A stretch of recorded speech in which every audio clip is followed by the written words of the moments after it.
तो चलिए आइए देखिए, आज का क्लास आप सभी प्यारे बच्चों के लिए काफी काफी महत्वपूर्ण है, क्योंकि आज के क्लास में हम लोग क्लास 12 हिंदी 100 मार्क्स का जो गद्य खंड का चैप्टर 4 है, जिसका नाम है अर्धनारीश्वर, जिसके राइटर है दिनकर जी।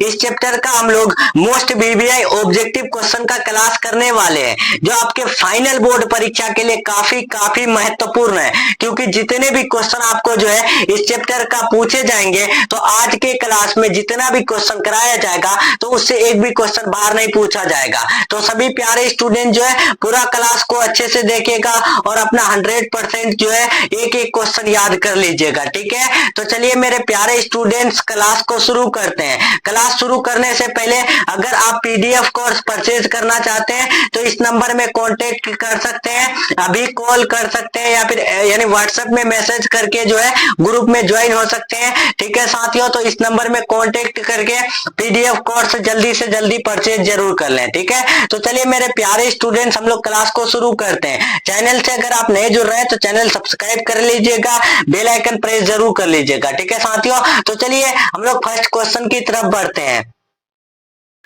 देखिए मेरे प्यारे स्टूडेंट्स, फर्स्ट क्वेश्चन आपके स्क्रीन में है। सभी स्टूडेंट जो है लाइव चैट कमेंट बॉक्स में आंसर दीजिएगा। आंसर देने से जो है ना आपको जल्दी याद होगी, ठीक है। तो देखिए आपके स्क्रीन में पहला क्वेश्चन पूछा गया है कि दिनकर जी की पहली काव्य पुस्तक कौन सी है। इनमें से जो है रामधारी सिंह दिनकर जी की पहली काव्य पुस्तक कौन सी है? कुरुक्षेत्र, हुंकार, रसवंती, परणभंग। तो इसका राइट आंसर एक का क्या हो जाएगा? Option number D, परणभंग।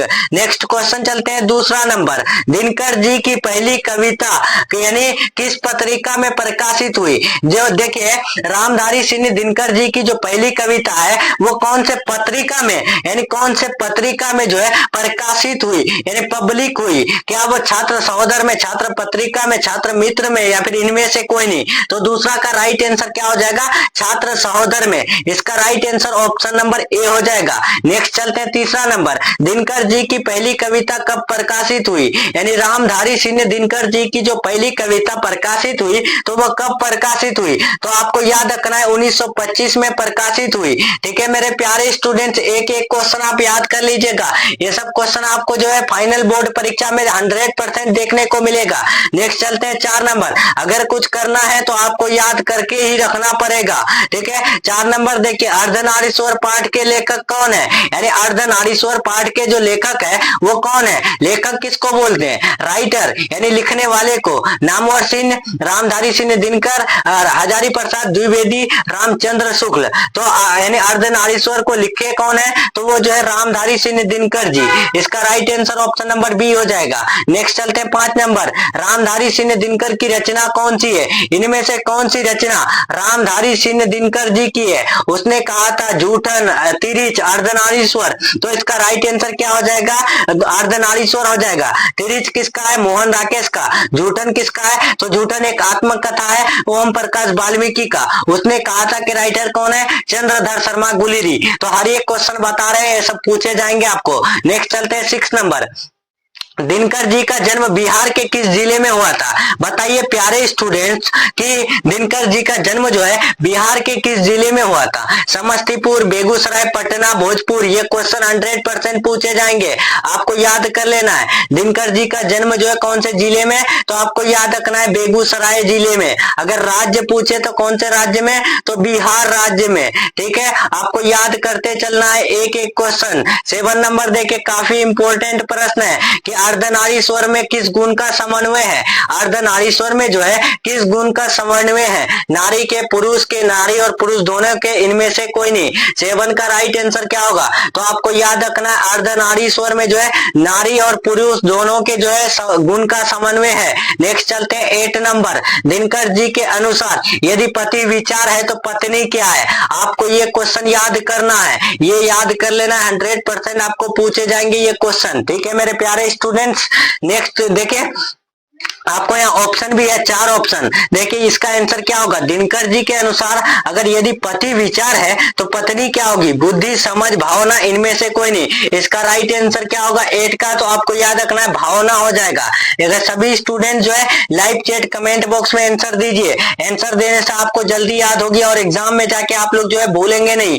अर्धनारीश्वर का किस विधा से संबंध है, अर्धनारीश्वर का जो संबंध है तो वो किस विधा से, निबंध से, कहानी से, एकांकी से, व्यंग से। तो आपको याद रखना है अर्धनारीश्वर एक जो है निबंध है। इसका right answer option number A हो जाएगा। बहुत सारे बुक में जो है एकांकी है, एकांकी नहीं है, अर्धनारीश्वर एक निबंध है। ठीक है, नेक्स्ट चलते हैं मेरे प्यारे स्टूडेंट्स 10 नंबर। 10 नंबर काफी इंपॉर्टेंट प्रश्न है और हर साल पूछे जाने वाले प्रश्न है कि किसने जो है अपने जीवन के अंतिम दिनों में नारीत्व की साधना की थी। कौन है जो अपने जिंदगी के जो है लास्ट दिनों में जो है नारीत्व की साधना किए थे, गांधी जी, रविंद्रनाथ, दिनकर जी या फिर उदय प्रकाश ने, कौन है? तो आपको याद रखना है इसका right answer option number G क्या हो जाएगा, इसका right answer option number C हो जाएगा, दिनकर जी। नेक्स्ट क्वेश्चन चलते हैं 11 नंबर। अर्धनारीश्वर शंकर और पार्वती का किस प्रकार का रूप है? अर्धनारीश्वर जो है शंकर और पार्वती का किस प्रकार का रूप है? तो आपको याद रखना है 11 का राइट आंसर बी हो जाएगा,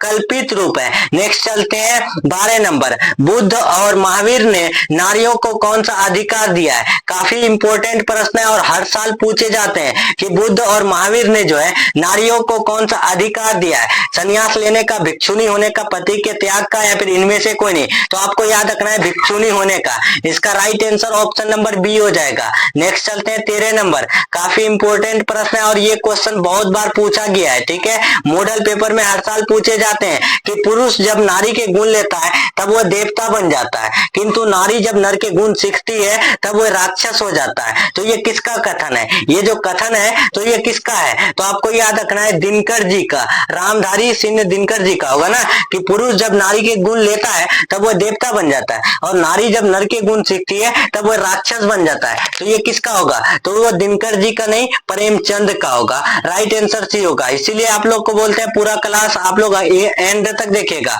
और एक एक क्वेश्चन याद कर लीजिएगा। देखिए प्रेमचंद के अनुसार नारी जब पुरुष के गुण सीखती है तब वो क्या हो जाती है? तो आपको इससे पहले बताया कि नारी जब पुरुष के गुण सीखती है तो वो राक्षसी हो जाती है। राइट आंसर डी हो जाएगा। 15 नंबर देखिए, 15 नंबर काफी इंपॉर्टेंट प्रश्न है कि निम्नलिखित में कौन सी रचना दिनकर जी की नहीं है? इनमें से कौन सी रचना है जो दिनकर जी की नहीं है? 15 का आंसर बताएंगे सभी प्यारे स्टूडेंट्स। उर्वशी, रश्मिरथी, जूठन, कुरुक्षेत्र। तो आपको बता चुके हैं कि जूठन के जो राइटर है वो कौन है? ओम प्रकाश वाल्मीकि है। कौन है? ओम प्रकाश वाल्मीकि है। तो इसका राइट आंसर क्या हो जाएगा? ऑप्शन नंबर सी हो जाएगा। नेक्स्ट चलते हैं 16 नंबर। गांधारी कौन थी? ये हिस्ट्री का क्वेश्चन है। गांधारी कौन थी? तो वो दुर्योधन की माँ थी। ठीक है, देखिए हिंदी में भी जो है यानी कहानीकार सब जो है वो हिस्ट्री से ताल्लुक रखते थे, तो बहुत सारा क्वेश्चन जो है आपको जो है ना यानी हिस्ट्री से भी हिंदी में मिल जाएगा। ठीक है, संपूर्ण क्रांति में भी ज्यादा मिल जाएगा। भगत सिंह वाला जो एक लेख और एक पत्र हुआ है उसमें भी आपको जो हिस्ट्री का बहुत क्वेश्चन मिलने वाला है। ठीक है, तो आप लोग जो है जुड़े रहिए हमारे साथ, आपको जो है पूरा क्लास देते रहेंगे। देखिए गांधारी कौन थी? दुर्योधन की माँ थी। नेक्स्ट चलते हैं 17 नंबर। प्रेमचंद कौन थे? तो प्रेमचंद एक जो है कथाकार थे ना, इसका राइट आंसर भी होगा। नेक्स्ट चलते हैं 18 नंबर। दिनकर का जन्म कब हुआ था? दिनकर जी का जन्म जो है वो कब हुआ था? 18 का आंसर बताएंगे सभी प्यारे स्टूडेंट्स। 23 सितंबर 1908 को, 22 सितंबर 1912 को, 28 सितंबर 1911 को, 25 सितंबर 1913 को। तो दिनकर का जन्म कब हुआ था? तो आपको याद रखना है 18 का राइट आंसर ए हो जाएगा। 23 सितंबर 1908 को दिनकर जी का जन्म हुआ था। नेक्स्ट चलते हैं 19 नंबर। दिनकर किस युग के कवि है? दिनकर जी जो है वो कौन से युग के कवि है? आपको याद रखना है छायावादोत्तर युग के कवि है। दिनकर कौन से युग के कवि है? छायावादोत्तर युग के। नेक्स्ट चलते हैं 20 नंबर। निम्नलिखित में कौन सी रचना दिनकर जी की है? इनमें से कौन सी रचना है जो दिनकर जी की है? आपको याद रखना है परशुराम की प्रतीक्षा, ये दिनकर जी की है। नेक्स्ट चलते हैं 21 नंबर। दिनकर जी को किस कृति पर भारतीय ज्ञानपीठ पुरस्कार प्राप्त हुआ? इससे पहले वाला में आपको बताए थे, तीसरा वाला चैप्टर में जब उर्वशी वाला आया था तो उसमें मैं बताया था आपको कि यानी उर्वशी कृति के वजह से जो है ना यानी दिनकर जी को भारतीय ज्ञानपीठ पुरस्कार मिला था। तो राइट आंसर क्या हो जाएगा? Option number B. नेक्स्ट चलते हैं 22 नंबर। युद्ध और शांति की समस्या पर लिखी गई कार्य यानी काव्य कृति कौन है? युद्ध यानी युद्ध हो गया, लड़ाई और शांति की समस्या पर जो है लिखी गई काव्य कृति कौन सा है? 22 का आंसर क्या हो जाएगा? तो आपको याद रखना है कुरुक्षेत्र हो जाएगा, ऑप्शन नंबर बी हो जाएगा। नेक्स्ट चलते हैं 23। अर्धनारीश्वर कल्पित रूप है किसका? देखिए ये क्वेश्चन बार बार पूछा गया है, 2024 में भी ये क्वेश्चन पूछा गया है कि अर्धनारीश्वर कल्पित रूप है तो वो किसका है? तो आपको याद रखना है 23 का ए हो जाएगा।